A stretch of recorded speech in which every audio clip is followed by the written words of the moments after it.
Dr. File. Usted también ha sentido esto, que la tierra se mueve debajo de sus pies. Las ventanas que suenan, las lámparas que se balancean, los libros y las cosas que se caen. Y últimamente, pareciera que la tierra se ha movido con más frecuencia y cada vez más fuerte. Estos movimientos telúricos nos traen inevitablemente recuerdos del 27 de febrero de 2010, del terremoto grado 8.8 que sacudió a Chile entero y dejó grandes pérdidas humanas y de infraestructura. Las autopistas quebradas, los edificios partidos en dos, los escombros y el polvo que se levantó del suelo.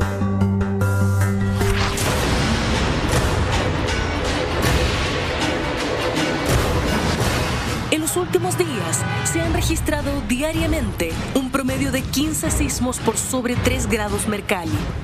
Algunos han sido más fuertes que otros y seguro usted se ha detenido preguntándose si debe salir corriendo o esperar a que se pase. ¿Podrían estos movimientos ser una réplica del terremoto del 27F o anticipar uno venidero? En 1960, en Valdivia, al sur de nuestro país, se produjo el terremoto más fuerte jamás registrado. Los habitantes de la ciudad huían despavoridos ante la sacudida de los 9,6 grados que marcó aquel día el sismógrafo. El movimiento dejó más de 2.500 fallecidos y más de 2 millones de damnificados. Pero, ¿qué pasaría si tuviéramos hoy un sismo de esa magnitud? Con todo lo que ha avanzado la tecnología, ¿podrían predecirse hoy los terremotos? Hoy, en Mentiras Verdaderas, Dr. File, en conjunto con un panel de expertos, responde estas y otras preguntas sobre temblores y terremotos.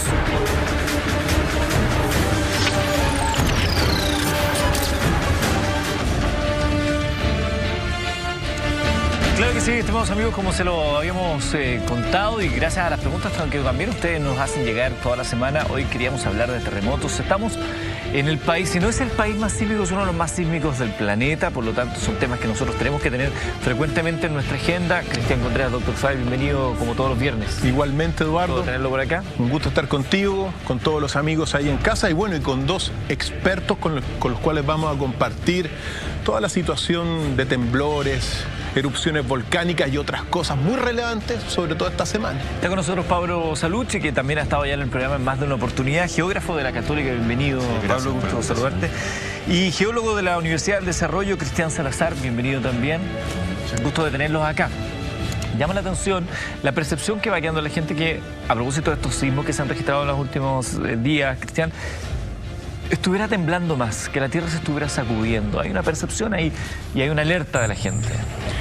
Sí, y uno tiene que poner al menos las cartas iniciales en la mesa porque nosotros tenemos que tener conciencia de que vivimos en un país que tiene al menos 2.000 kilómetros dentro de lo que se llama, y más, el cordón de fuego del Océano Pacífico.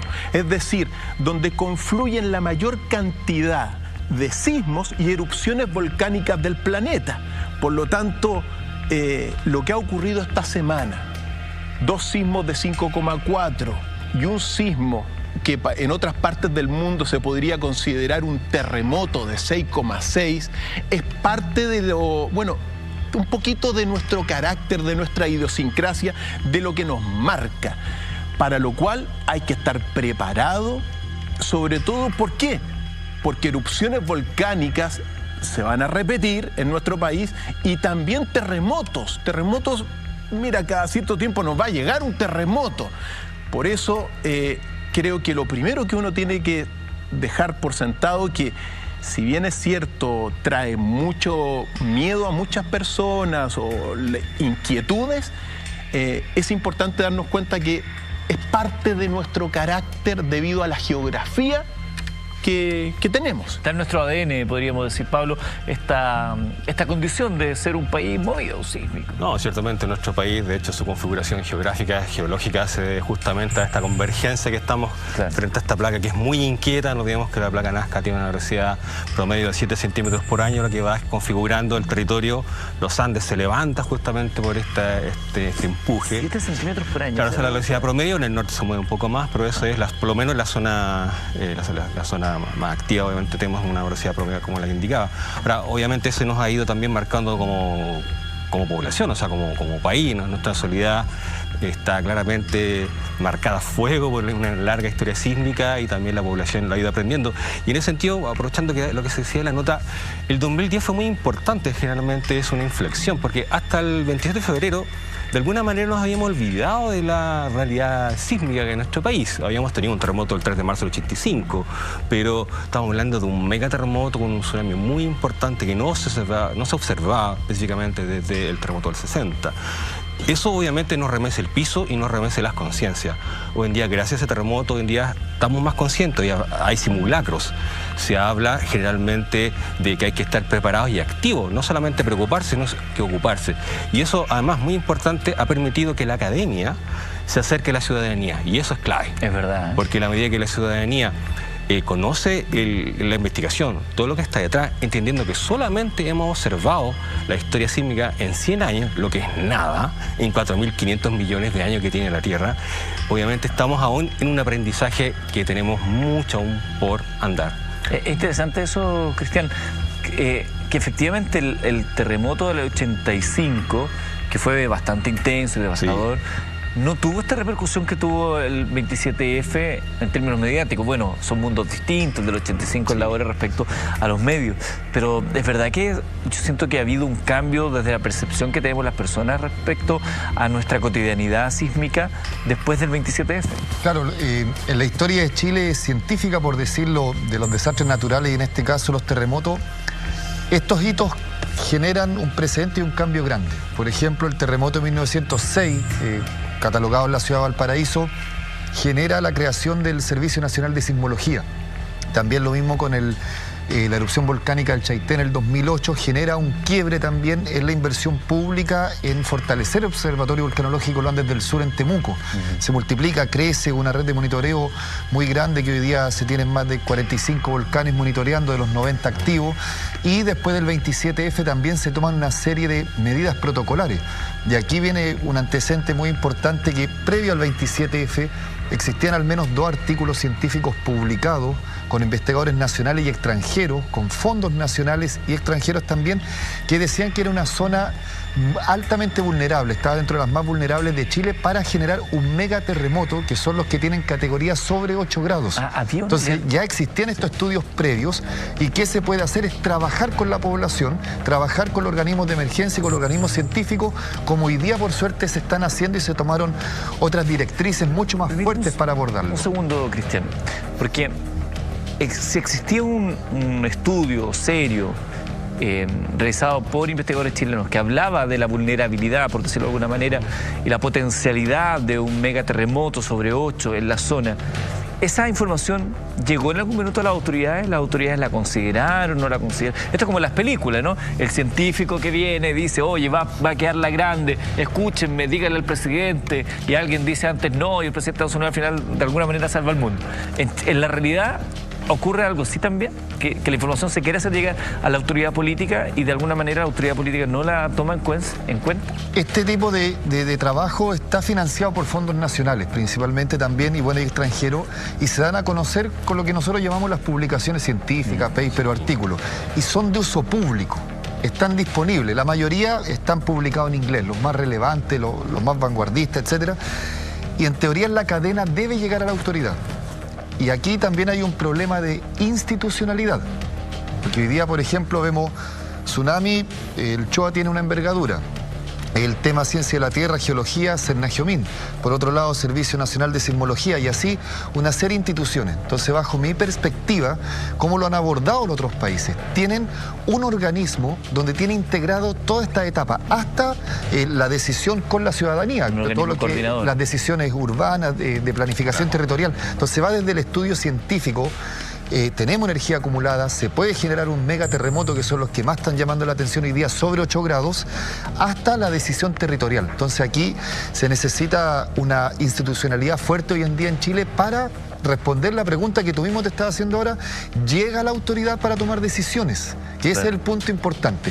Hoy día se ha visto que se han comenzado a tomar más cartas en el asunto, pero yo creo que todavía falta ese triángulo de la institucionalidad. Por ejemplo, hoy día hablamos, se espera el megaterremoto del norte, Iquique tiene zonas demarcadas, vías de evacuación, zonas seguras, pero aún el trabajo de continuar. En Valparaíso, creo que en septiembre se hizo un simulacro de evacuación. Entonces va desde el estudio hasta el trabajo con la población. Claro, y ahí se me permite un punto súper importante también mencionar, que es parte de este triángulo, es que tanto la academia se acerque a los organismos centrales, a las tomadoras de decisiones, a la ciudadanía, y también considerar la memoria no escrita de la ciudadanía. O sea, la población tiene conocimiento, cosa ver el caso del año 60, cuando fue el tsunami en Puerto Saavedra, la gente sabía que tenía que irse al cerro. Nadie le avisó, no había sirena, no había ningún simulacro, no estaba WhatsApp. Entonces, obviamente la gente pudo y supo que había que subir al cerro porque sus abuelos le habían contado que en épocas pasadas se había salido el mar. Ahora, hay algo muy relevante de lo que se ha señalado, que mira, es verdad que después del 27F, la ciudadanía toma mayor conciencia, pero al mismo tiempo uno tiene que recalcarlo y acentuarlo, porque los trabajos científicos debiesen llegar a la autoridad política, pero la autoridad política, por regla general, nunca el tema medioambiental ha sido prioridad para ellos. Entonces los científicos de alguna forma exponen estas cosas, dicen que hay una probabilidad de que ocurran estos terremotos, pero al estar desconectada la política de la investigación científica, lo único que tenemos son reacciones por regla general reactivas, es decir, paliativas, y no proactivas o de alguna forma visualizando que esto va a ocurrir. En el país no hay ningún posgrado, quizá ahora haya salido, pero no hay ningún posgrado, por ejemplo, ni un diplomado sobre catástrofes medioambientales.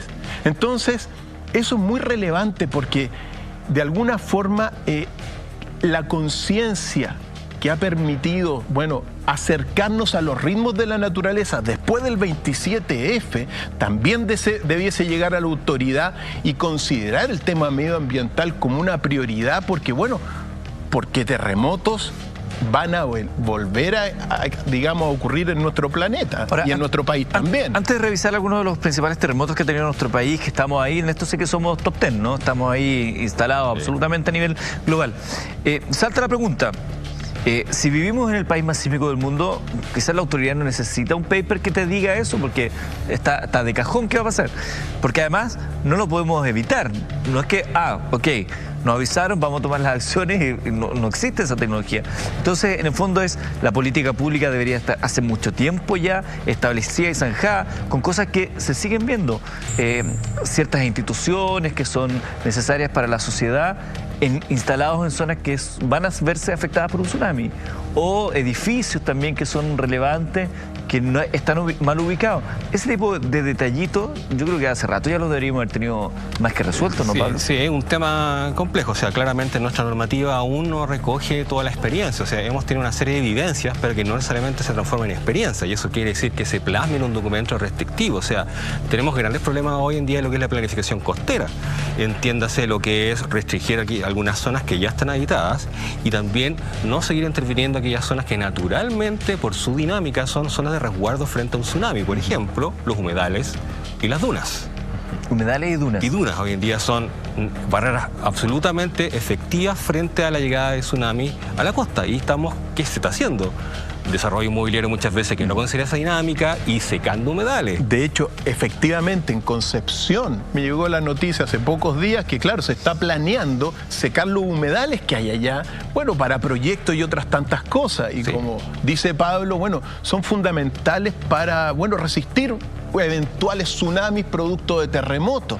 En el fondo, mira, desde mi punto de vista se da como un contraste, una disyuntiva, porque mientras la ciudadanía, después del 27F como un hito, se está sincronizando poco a poco con la naturaleza, con los ritmos, con saber de lo que ocurre, bueno, la autoridad va como pasos más atrás.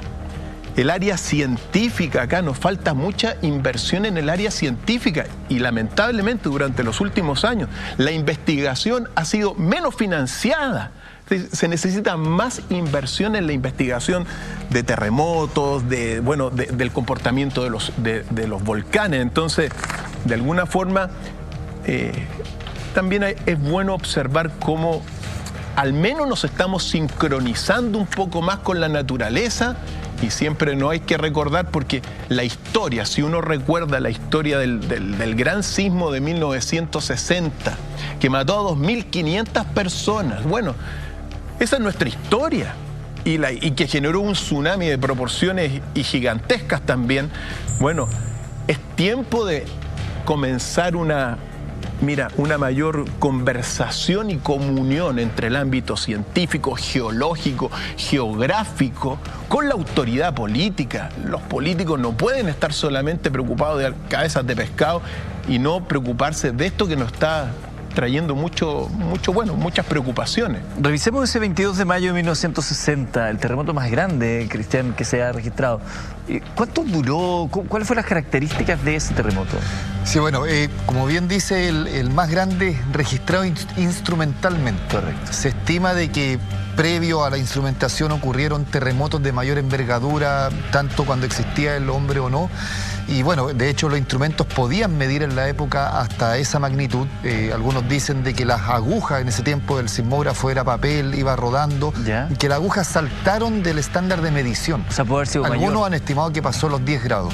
Entonces sigue siendo el top 10, el 27F está en los top 5. O sea, bueno, el del 1960 el número 1, 27F está entre los 5 más grandes del mundo. Y para tener una relación, por ejemplo, el 27F fue de 8.8 y el de Valdivia el 9.5, para entender la envergadura. Un grado 8 versus un grado 9, el grado 9 es 32 a 33 veces más grande que un grado 8. Claro, no es lineal. No es lineal, entonces la energía liberada es realmente... y casi inentendible dentro de nuestra cabeza la energía liberada como tal.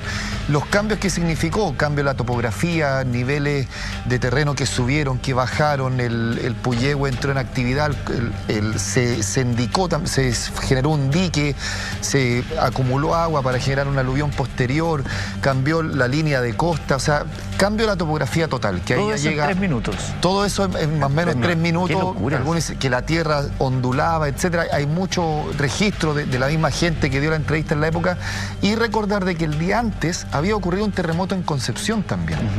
Y las comunicaciones eran mucho más diferentes, y la autoridad del momento se focalizó en la problemática que tenía Concepción, y al día siguiente viene el de Valdivia. O sea, era un país en estado de catástrofe completa. ¿De cuánto fue el de Concepción? Porque queda medio eclipsado con el de Valdivia. Fue más o menos cercano, alrededor de los 8 grados, si mal no recuerdo. O sea, un entonces tenemos que hablar, claro. Fue de madrugada, además. Más o menos, casi la mitad de la población de Chile se vio afectada por estos dos terremotos. Estamos hablando de, si bien fue Concepción, pero tuvo resultados catastróficos desde Talca hacia el sur.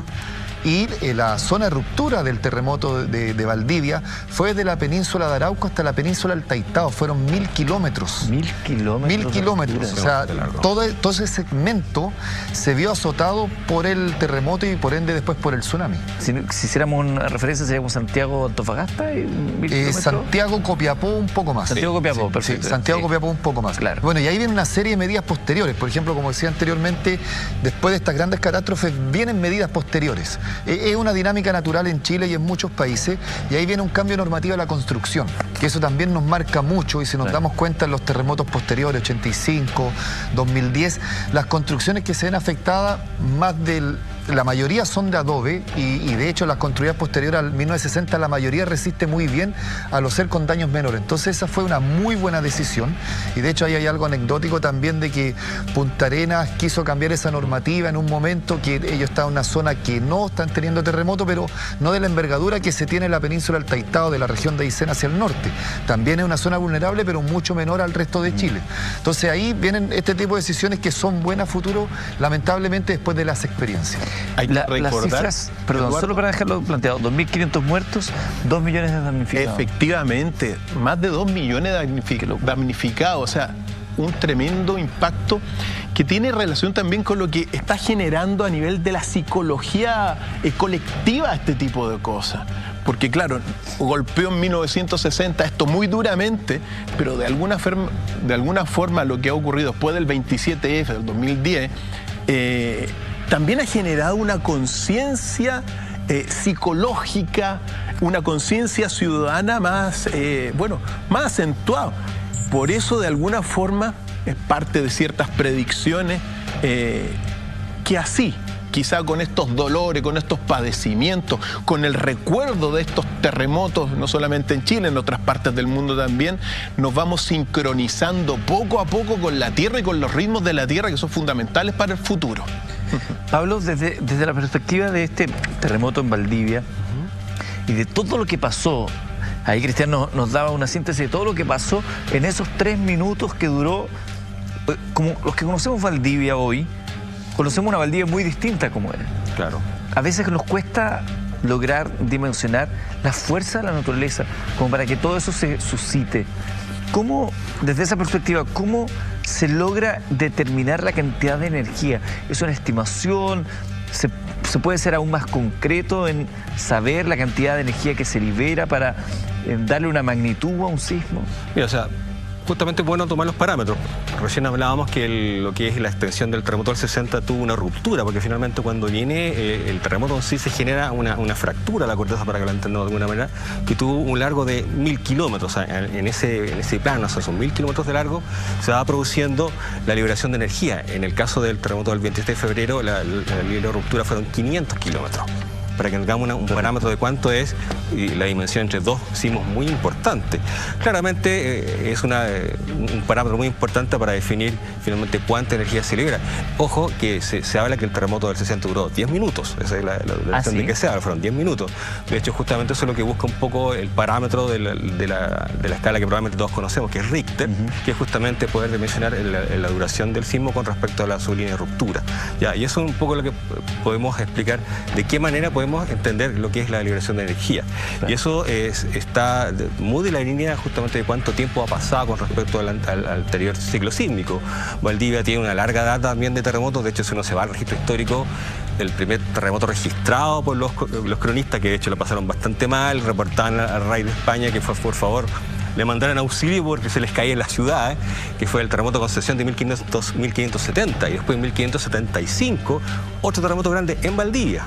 ¿Ya? O sea, claramente Valdivia y Concepción tienen una larga data de terremotos muy importantes que justamente nos están mostrando también cómo nuestros pueblos, como la cultura mapuche, ha ido incorporando también en su historia y su saber toda esta fenomenología, y obviamente es muy importante tomarla en consideración. Agreguemos otro ingrediente más dentro de lo que fue el megaterremoto de ese 22 de mayo de 1960 en Valdivia, el tsunami que se siente en las costas de Hawái.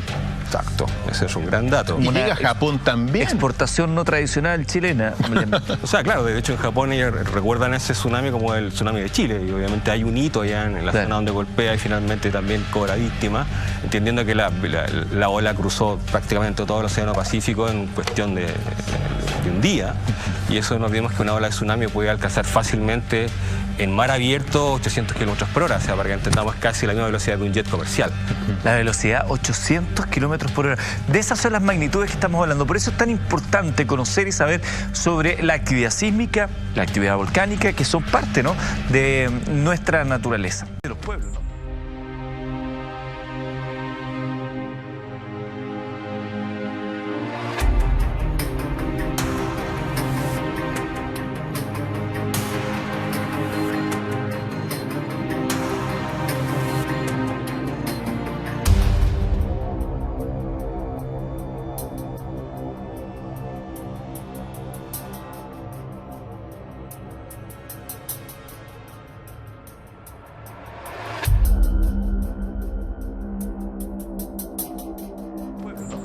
Nosotros somos lo que somos como chilenos, producto de esto que hemos venido hablando y que está en nuestra historia. Y yo creo que hay un asunto, una de esas preguntas del millón, que uno la tiene que plantear, que tiene relación, Eduardo, también con, ¿podemos predecir un terremoto?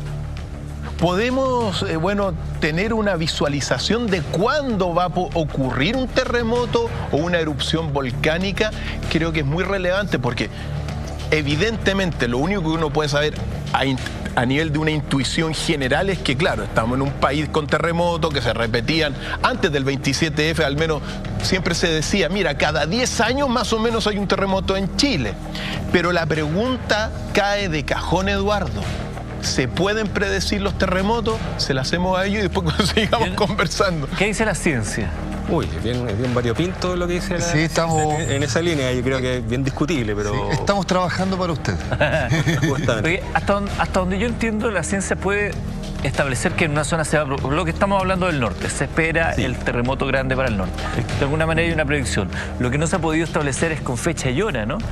Claro, perdón, lo que pasa es que lo que se busca hoy en día, todo lo que quisiéramos son tener claro primero dos cosas. Una cosa es de alguna manera la predicción y otra cosa el pronóstico. Correcto. Uno quisiera tener un pronóstico, pero no lo tenemos, no hemos llegado a eso, claramente, pero sí sabemos que hay zonas que tienen un potencial que pueden generar un gran terremoto y eso de alguna manera es que sí tenemos conciencia de las zonas que potencialmente ya tienen energía acumulada y pueden finalmente generar un sismo importante. Claro, ahí se suma el mismo escenario que teníamos ante el 27F.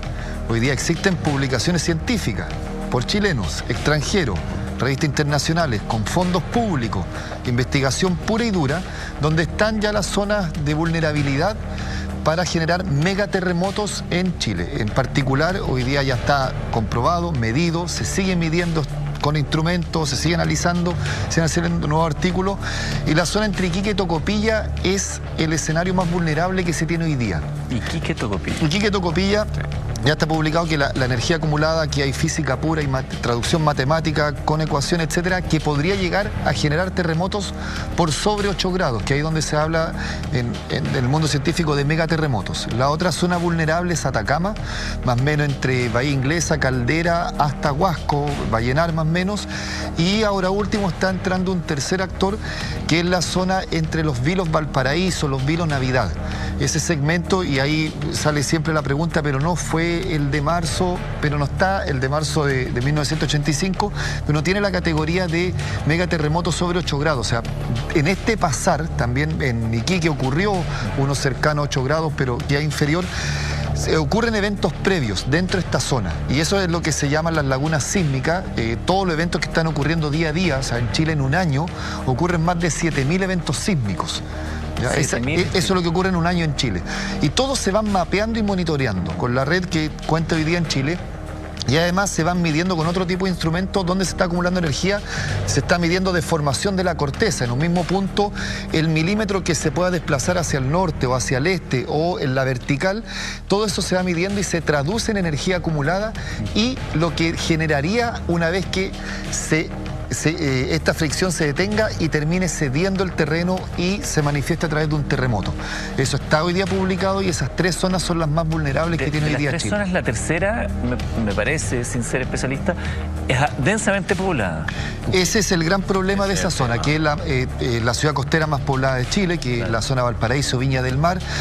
También afectaría, si es los Vilos, si se habla de los Vilos Navidad, los Vilos Valparaíso, también afectaría un par de kilómetros más hacia el norte y hacia el sur, y es un actor nuevo que ha entrado ahora y es bastante preocupante. La configuración de Valparaíso y Viña del Mar es bien compleja desde punto de vista geológico hasta la misma planificación territorial y cómo está establecida la ciudad, que tiene una alta vulnerabilidad en ese aspecto. Casas colgando los cerros, los incendios. Justamente ese es un concepto clave, porque de hecho Valparaíso tiene varias zonas que están muy bajas, algunas zonas que tienen 2 metros sobre el nivel del mar, y sabemos especialmente lo que es la zona de Marga Marga, que hacia el norte son zonas muy vulnerables, y es importante el registro que se tiene históricamente, que es el terremoto de 1730, que ese ha sido el registro del terremoto más importante que ha tenido esta zona, un tsunami que prácticamente cubrió toda la zona de lo que es hoy en día Valparaíso.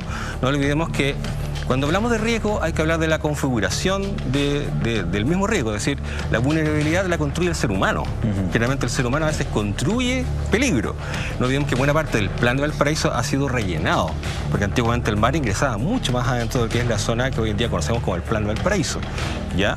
Por lo tanto, ahí tenemos una zona sumamente vulnerable con respecto a lo que es el ingreso del mar.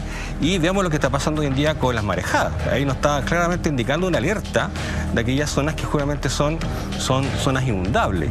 Y por eso hoy en día es muy importante que se converse y se discuta en las comunidades que viven en el borde costero el tema de la evacuación vertical.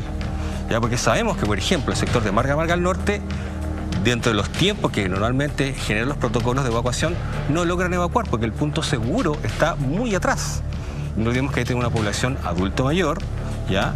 Y ojalá no ocurra en verano, en plenas vacaciones, porque tenemos una población flotante, muchas veces extranjera, que no conoce estos protocolos. Correcto. Ahora, también, pero lo que se acaba de plantear es muy relevante desde mi punto de vista. ¿Por qué?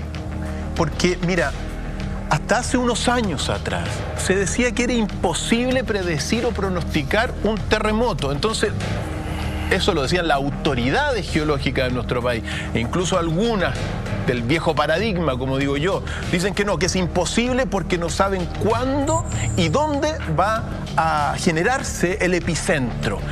En parte tienen razón, pero hoy día es muy relevante lo que se está diciendo, porque nosotros desde la aparición de Werner Heisenberg con su principio de incertidumbre, etcétera, nosotros podemos hablar de probabilidad de ocurrencia de un suceso, y en este sentido las investigaciones científicas nos advierten. Hay que tener cuidado en las zonas que tú señalaste, Valparaíso, Los Vilos, más al norte también, Antofagasta. Pero es muy relevante eso, Eduardo, porque debido a que hay una probabilidad de ocurrencia mayor, hay que tomar medidas proactivas, es decir, hay que visualizar lo que puede generar esto, y eso tienen que ser las autoridades, porque hoy día se manejan muchas más variables de las que se manejaban antes. Es decir, el movimiento de las placas tectónicas ya se puede ir midiendo gracias a la tecnología que se tiene. Incluso la influencia del sol, hay trabajos con la influencia del sol, los ritmos, la ausencia también sísmica en muchos lugares. Por lo tanto, es bueno, sobre todo cuando uno escucha en autoridades en este sentido de nuestro país que dicen no se puede predecir nada. Es bueno que las nuevas generaciones de científicos al menos hablen de esta probabilidad de ocurrencia para estar más atentos y tomar medidas proactivas. Cristian. Claro, ahí viene el tema fundamental. Hay países, por ejemplo Japón o Estados Unidos, que tienen estos mapas de vulnerabilidad. Y no tan solo frente a terremotos, sino frente a desastres naturales. Y ahí Chile tiene el gran problema hoy día. O sea, este levantamiento de información plasmado en mapas, que en la mayoría de los países es misión del Servicio Geológico Nacional correspondiente, ahí comienza toda esta cadena. Comienza el levantamiento de información, la zona de vulnerabilidad frente a inundaciones, terremotos, tsunamis, marejada, hoy día el tema del cambio climático, el aumento del nivel del mar. Todos estos actores se pueden plasmar y levantar esta información para comenzar esta cadena de tomas de decisiones que termina desembocando en la planificación territorial o en las decisiones administrativas o políticas correspondientes.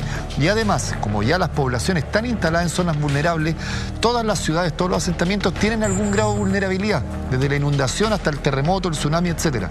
El tema es cómo actuar frente a ello. Hoy día no podemos decir vamos a relocar Valparaíso. Ocurrió antes, sí, Penco, Concepción, se relocó, Valparaíso, Viña del Mar, ocurrió eso. Hoy día ya es imposible, pero ¿cómo actuar? ¿Cómo trabajar? No construir hospitales en esos lugares, escuelas, lugares de concurrencia masiva. Lo que ocurrió en Dichato desapareció completamente en el 27F, se reloca, comienza el plan de relocación, pero viene después el terremoto de Japón que tiene una consecuencia de un tsunami de pequeña envergadura en Chile y se vuelve a inundar la zona que había sido afectada y también la gente quería volver a ocupar el mismo lugar. Ya 2 eventos seguidos después de un año, se dan cuenta en realidad no podemos vivir acá.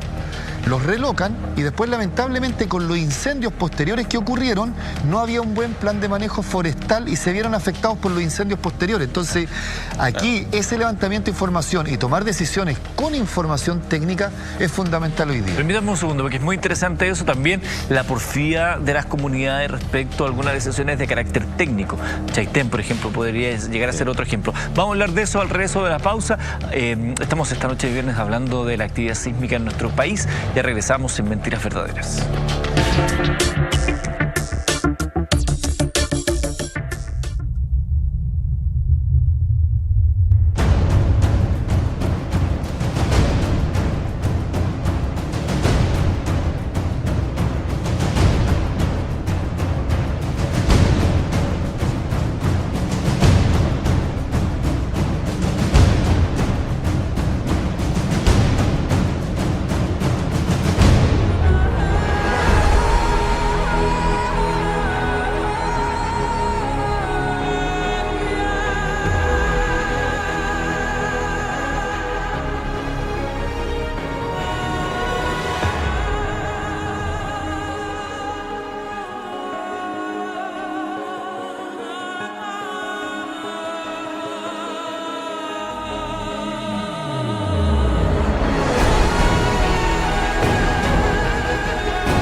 viernes en Mentiras Verdaderas. Estamos hablando de los sismos, de la actividad sísmica que ocurre en nuestro país, en el mundo, y de cómo también estos van de alguna manera marcando la existencia de las poblaciones. Y Chile es un país altamente sísmico. Estamos con Cristian Contreras, nuestro Dr. File, habitual en la noche de los viernes acá.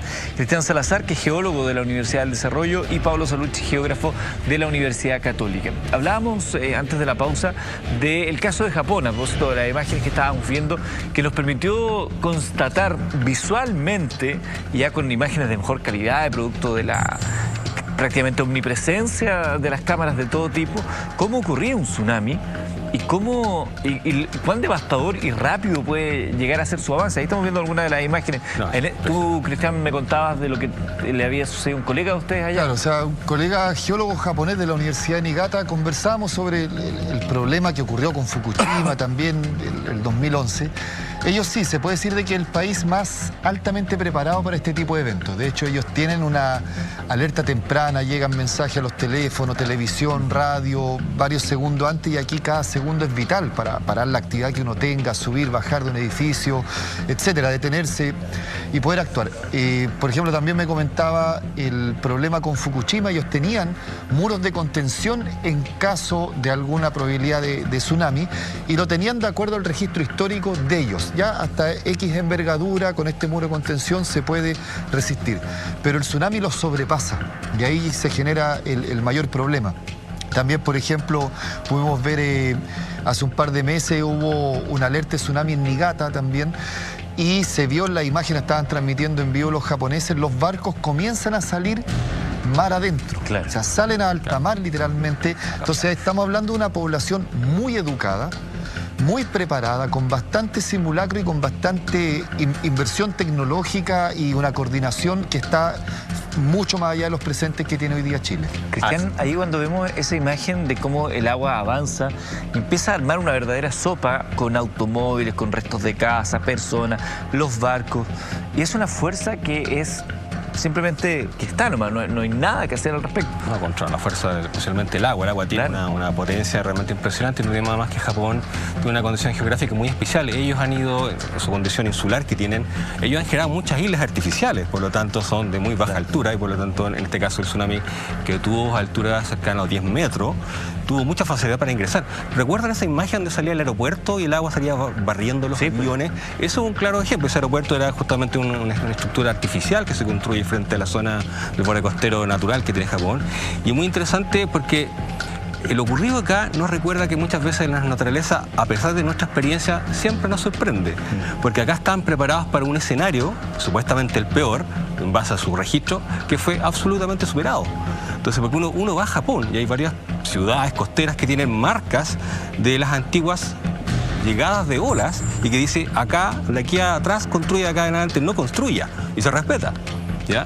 Entonces justamente hay una cultura ancestral, ya que nos está indicando la importancia de recordar que estos eventos son recurrentes, la importancia de una educación constante. De hecho uno ve, hay varios videos en YouTube, por ejemplo, que te indican cómo son los simulacros en el jardín infantil, que son recurrentes, ¿ya? Y cómo finalmente la población sabe responder de una manera controlada frente a un evento que claramente es siempre muy complejo, especialmente en horario laboral, porque esto ocurre un día viernes en horario laboral.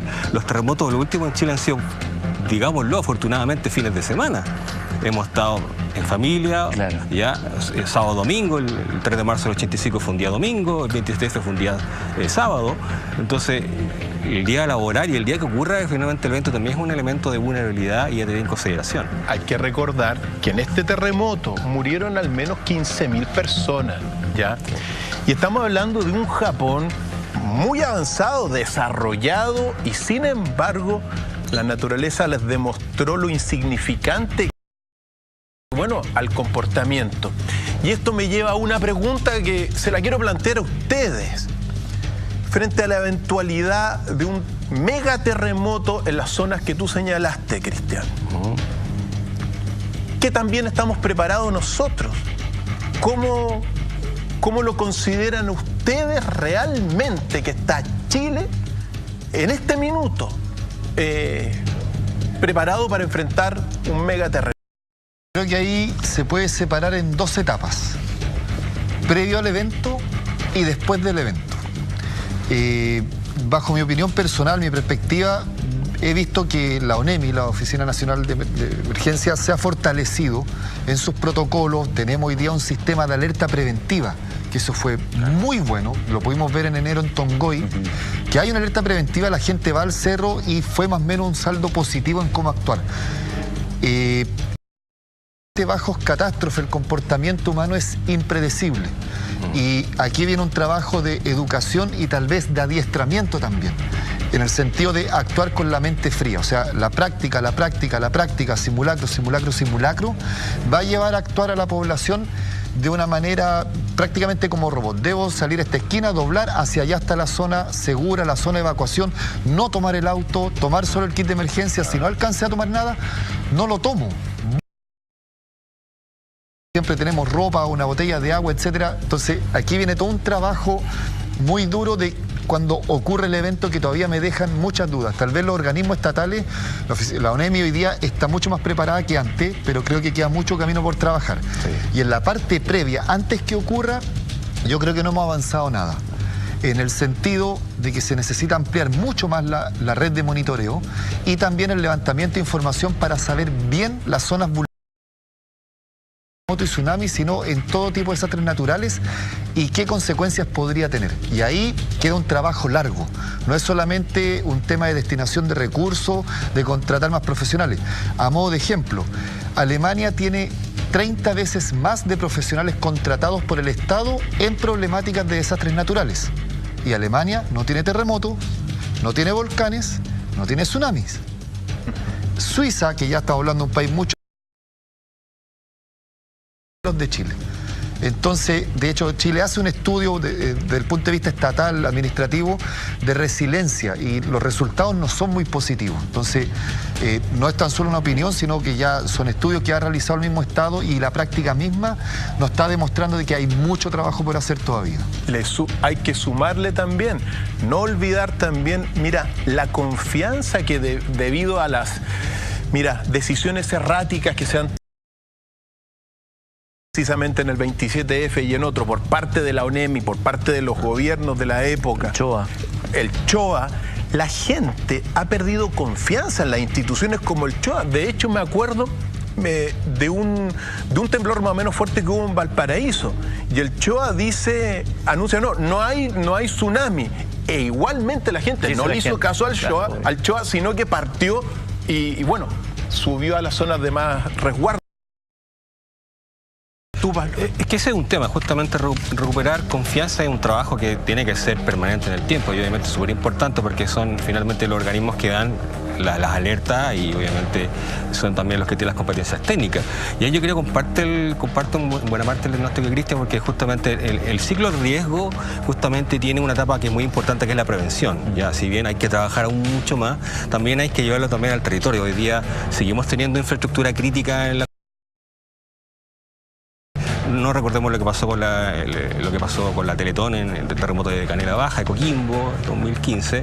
Entonces, es muy importante que entendamos que estos fenómenos van a volver a ocurrir, y eso justamente es muy importante plasmarlo en un ordenamiento inteligente, porque hoy en día no sacamos nada con tener muy buena tecnología si no hacemos uso inteligente de esa, y eso es muy importante, porque hoy en día, si bien, a propósito de lo que comentabas al inicio, si bien hoy día tenemos algunos diplomados que están justamente apuntando a gestionar y educar a aún formar capital humano. Es fundamental tener mayor capital humano para entender que estamos en un país que, fíjense, hay un estudio de la Universidad de Columbia que dice que a lo menos el 60% de la población de Chile está expuesta a 3 o más riesgos en todo el territorio. El 60%. El 60% de Chile está expuesta a uno o más fenómenos que le van a afectar justamente en su vida mientras habite este territorio. Y eso justamente habla de cómo construimos ciudades resilientes a futuros eventos. Y eso es porque desde el primer gobierno de Piñera, hablando post-27F, que hay una ley que busca fortalecer a la actual infraestructura y que todavía no ve la luz. Algo típico en nuestro país, las ideas a veces contrastadas con la realidad y la lentitud con la cual se toman las determinaciones que son muy relevantes en nuestro país. A veces hay más tiempo quizás para estar haciendo gallitos políticos que para tomar decisiones que son eminentemente prácticas y que podrían llegar a salvar vidas. Estamos hablando de esos temas.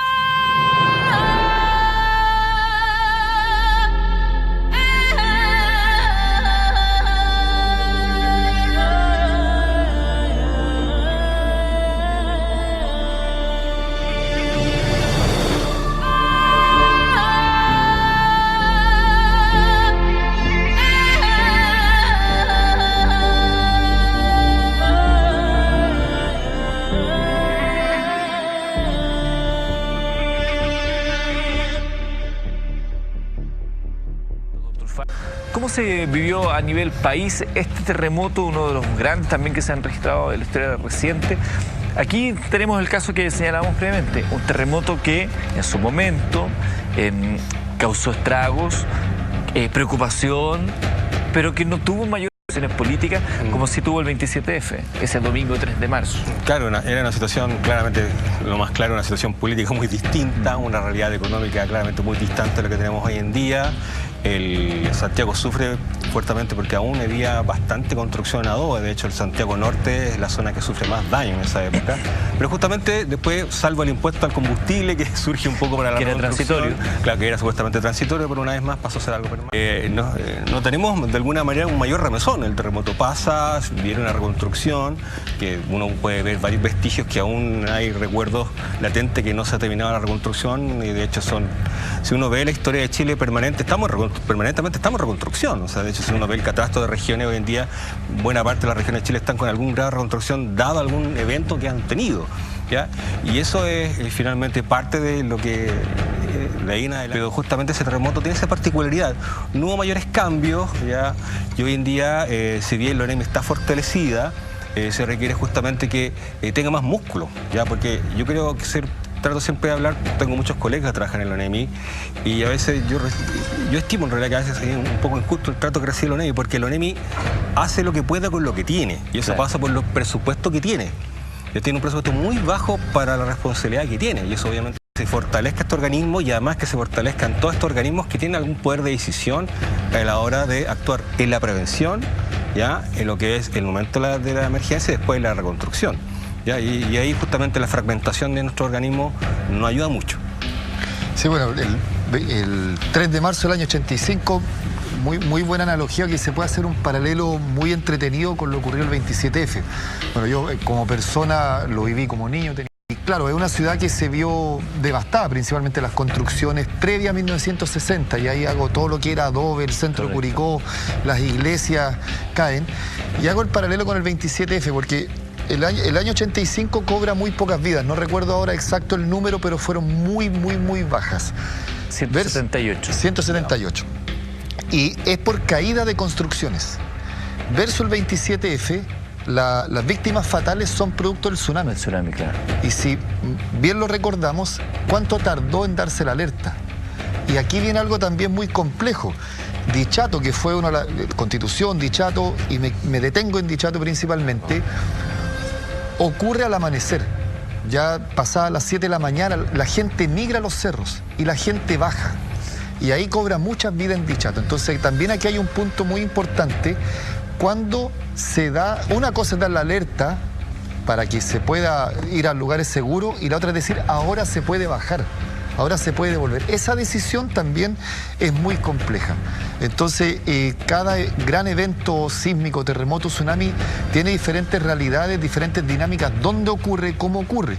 No todo terremoto que ocurre en el mar va a generar un tsunami también. Exactamente eso, claro. Entonces, por ahí la gente se puede... ¿Por qué es el del 85? Fue en Valparaíso, no hubo un tsunami. Claro, ahí la componente técnica principal, por un lado, hay dos temas principales. Por un lado, tiene que ocurrir una perturbación en la columna de agua.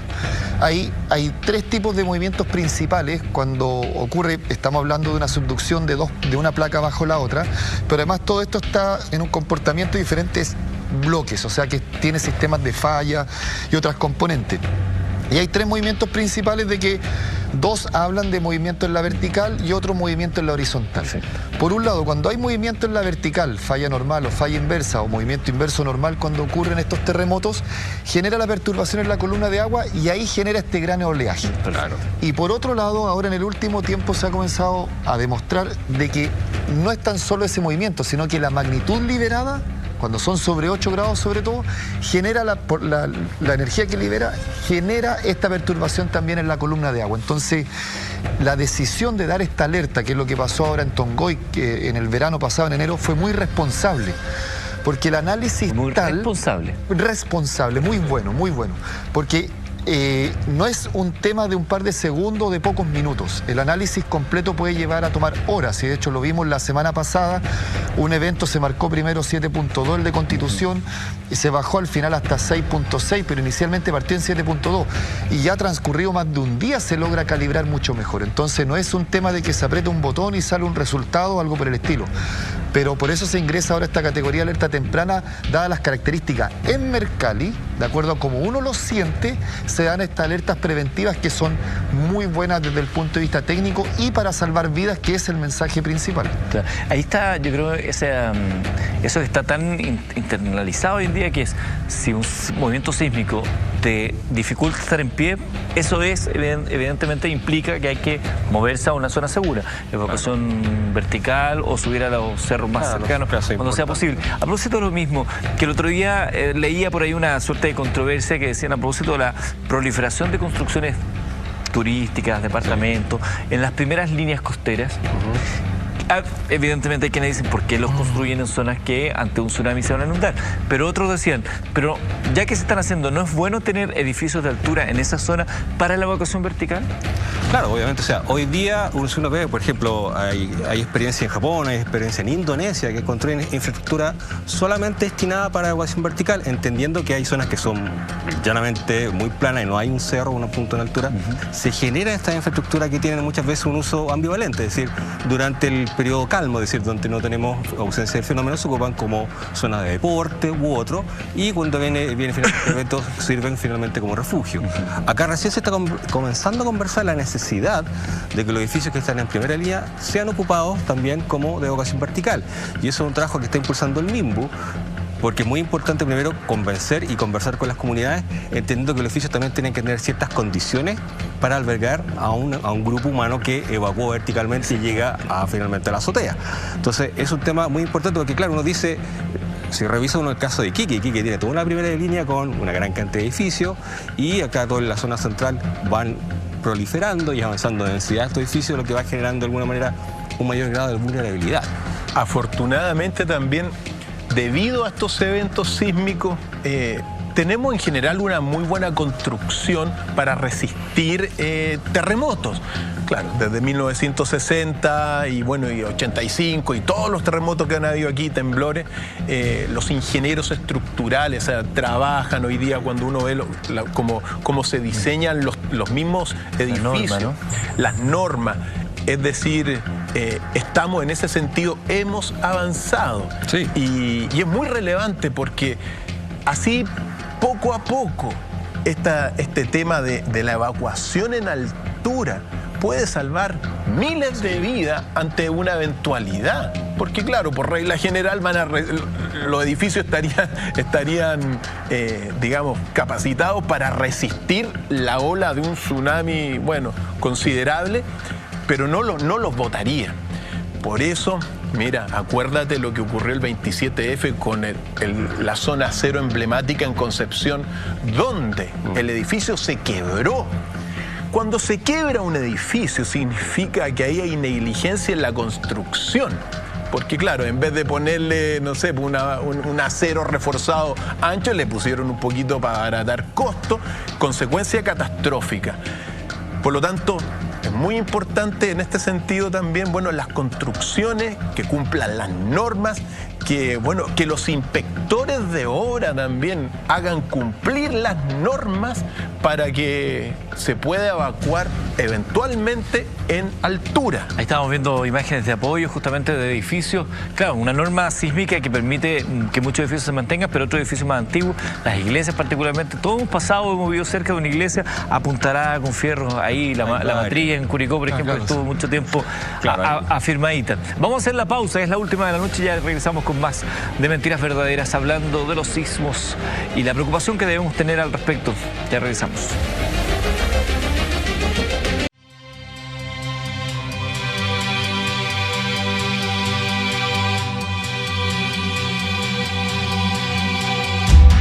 Toda evolución cultural únicamente puede ocurrir como consecuencia de una transformación interna. A la fuerza, no hay que buscarla fuera de uno mismo, en lo superficial o lo material. Únicamente A partir de la sabiduría del sujeto íntimo, podremos crear una nueva visión para Sudamérica.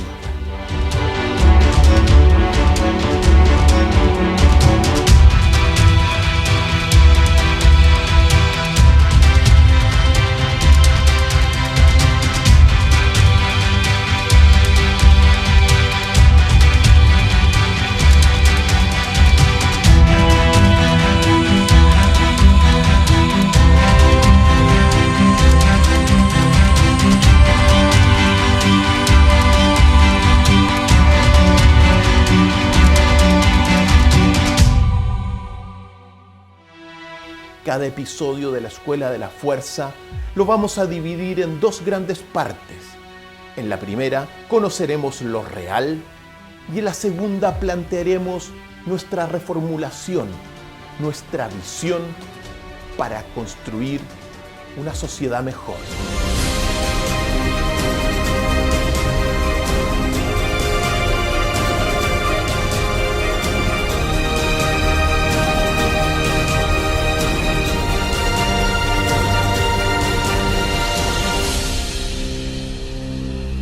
Bienvenidos a la Academia.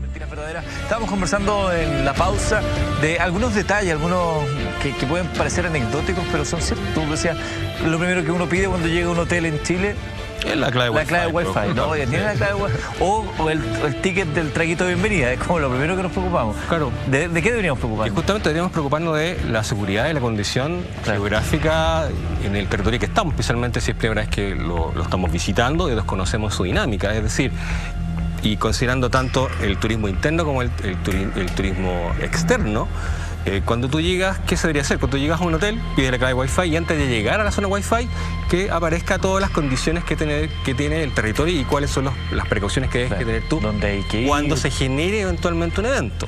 Y eso por eso es muy importante que asumamos que el autocuidado es fundamental en estos temas, porque Chile tiene claramente una múltiple variedad de amenazas y justamente es importante que nos preocupemos más que, o sea, que nos ocupemos y nos ocupemos justamente de esta condición. En los eventos, por ejemplo, siempre hay, antes de que comience el show, la premiación y todo lo demás, se hace un llamado a seguridad, se invita a la gente a que conozca cuáles son las vías de salida en caso de una emergencia, las zonas seguras, porque también hay que estar dentro de ese contexto de seguridad. Y sobre todo lo que está ocurriendo, mira, debido a la crisis climática, una de las predicciones de lo que viene a nivel del clima, por los desbarajustos y desequilibrio que están ocurriendo en múltiples cosas, es que la ocurrencia de estos fenómenos catastróficos, es una predicción al menos, van a ser más frecuentes en el futuro por los desequilibrios. Entonces, más aún, uno tiene que estar, digamos, preveyendo esto, viéndolo con anterioridad, porque no es que no vayan a haber terremotos, no es que no vayan a haber catástrofes, no es que no vayan a haber erupciones volcánicas ni tsunamis, sino que van a haber, no sabemos muy bien cuándo, pero para eso hay que estar preparado porque es parte de las predicciones científicas del cambio climático, de la crisis climática, que esto va a ocurrir. Por lo tanto, todas estas medidas, estar más consciente, preocuparse antes del Wi-Fi, de donde uno está, sobre todo en nuestro país que tiene una larga costa, es imprescindible para el futuro. Es decir, sincronizarnos con los ritmos de la naturaleza, con el comportamiento de la naturaleza, simplemente porque cada cierto tiempo la naturaleza y la tierra nos muestra lo insignificante que somos. Así como el 27F marca de alguna manera un antes y un después en la relación que tenemos y la autoridad tiene con respecto a los terremotos, ¿Chaitén marca ese antes y después respecto a los volcanes? Sí, o sea, Chaitén tiene un antes y un después muy bien dicho. El conocimiento de Chaitén previo a la erupción era casi nulo, era un reporte muy pequeño dentro de otro objetivo. También se comienzan los estudios principalmente por las zonas más vulnerables, las que tienen más población, más peligro, más riesgo.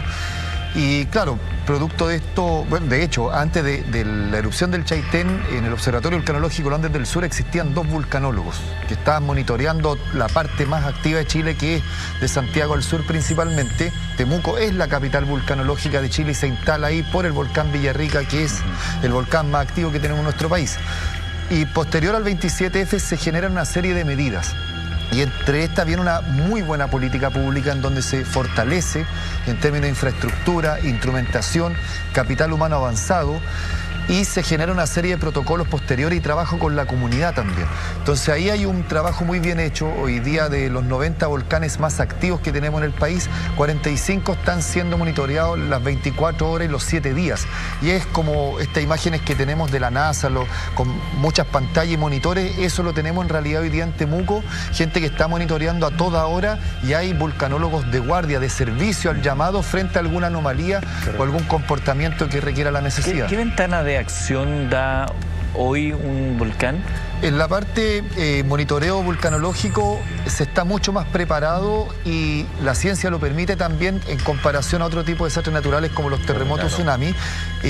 Comienza toda una actividad sismotectónica previa. Hemos escuchado que ya lleva más de un año el Nevado de Chillán en actividad, el Copagüe hoy día en alerta naranja, el Villarrica hasta hace poco estaba en naranja, y es producto de esto, que primero el volcán comienza a avisar a través de la sísmica y se está midiendo, y luego uno ve la tipo de manifestaciones en superficie, y además por la historia y el registro del volcán se tiene un mapeo más completo y se puede saber qué tipo de caminos puede tomar. Y eso, lo bueno de que ahí sí existe hoy día en ciertos lugares, principalmente en los alrededores del volcán Villarrica, existen mapas de peligro y riesgo volcánico, y hay un trabajo con la comunidad, la Cámara de Comercio, la municipalidad, todo, ya saben cómo actuar y cuáles son las etapas siguientes. Ese trabajo se necesita que se siga haciendo en las otras componentes de desastres naturales aún en Chile. Les quiero mostrar una imagen, perdón, doctor Fael, les quiero mostrar una imagen que ha llamado la atención no solamente a los chilenos, sino que prácticamente alrededor del mundo. Esto fue el temblor de la semana pasada, ¿no? Y esa imagen es en el aeropuerto de Santiago. ¿Qué ha dicho la gente en otros planetas? O sea, en otros planetas, en otros países. Miren cómo reaccionan los chilenos ante un temblor. Tranquilos, se quedan mirando. No, nadie se vuelve loco, nadie se asusta. Algunos dicen, qué preparados están. Otros dicen, esto es tan habitual de los chilenos que no reaccionamos con nada. Estamos, no sé, a mí me pasa que yo hoy día siento un temblor, no me muevo y veo a ver si agarra papa. Si esto crece, ya, quizás pero no reacciono como a lo mejor reaccionaría alguien que nunca ha vivido un fenómeno de esta naturaleza, que lo primero sería ponerse en alerta y quizás huir. No, eso no lo veo, o sea, claramente yo he estado en sismos importantes y claramente los que estamos en la mesa chileno, como dices tú, permanecemos observantes. Esto finalmente viene el movimiento, el sonido que uno ya reconoce que podría eventualmente generarse algo importante, pero la población migrante, que es importante en nuestro país, claramente se asusta, especialmente entendiendo que sus países no tenían mayormente estos eventos. Bueno, esto habla justamente de una vivencia permanente que hemos tenido durante años y que también se transmite de generación tras generación, en el entendido que uno por lo menos tiene ciertas confianza con respecto a cuando viene un sismo y espera finalmente alguna señal que te diga, oye, ya comencemos a movernos del punto. Recordarás, Cristian, cuando fue el cambio de mando posterior al 27F, que estaban todos ahí y ahí había un variopinto de nacionalidad y la cara que ponían algunos. Claro, el terremoto de los presidentes. Claro. Sí, el presidente Uribe de Colombia estaba ahí bien asustado. Morales, las lámparas también. Sí, es realmente anecdótico. Bueno, en mi caso, mi esposa extranjera no es de Chile y también vivíamos antes en un piso 10 y me preguntaba, o sea, ¿qué hacemos? ¿Bajamos? ¿No? ¿Nos quedamos? Etcétera. ¿Es normal esto? Sí, o sea, para el extranjero hoy día ya es como parte de una vivencia o como parte del turismo, por decirlo de alguna forma, que vivir algún tipo de temblor. Pero lo importante, claro, es la educación, la coordinación, el levantamiento de información.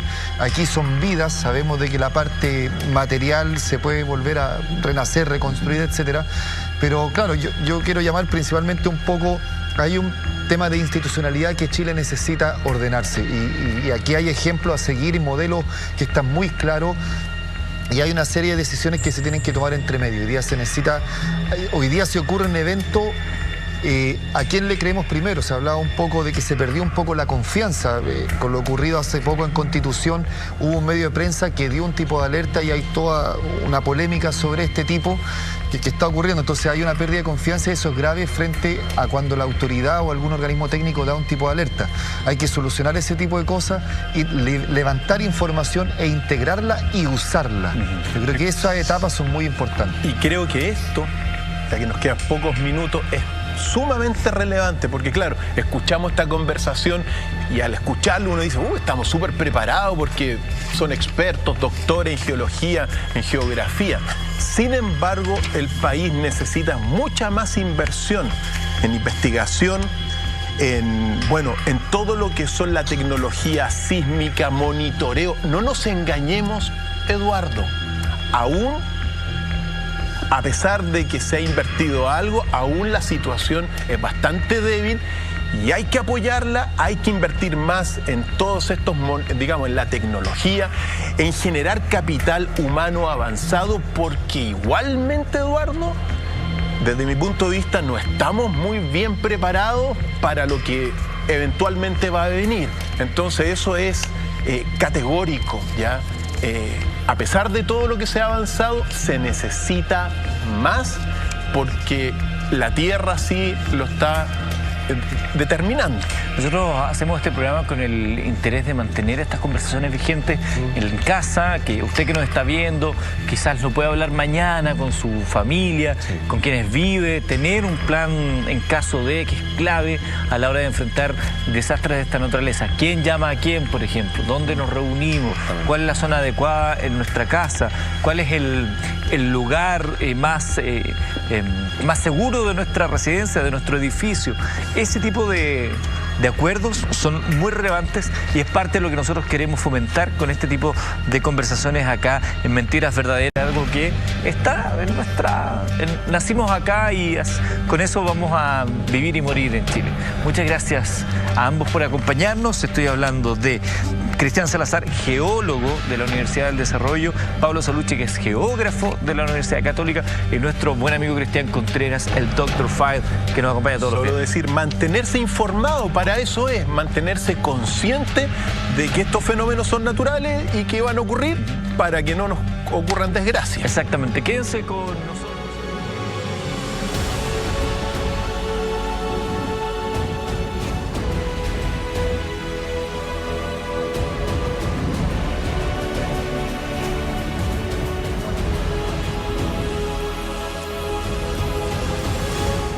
Dr. File.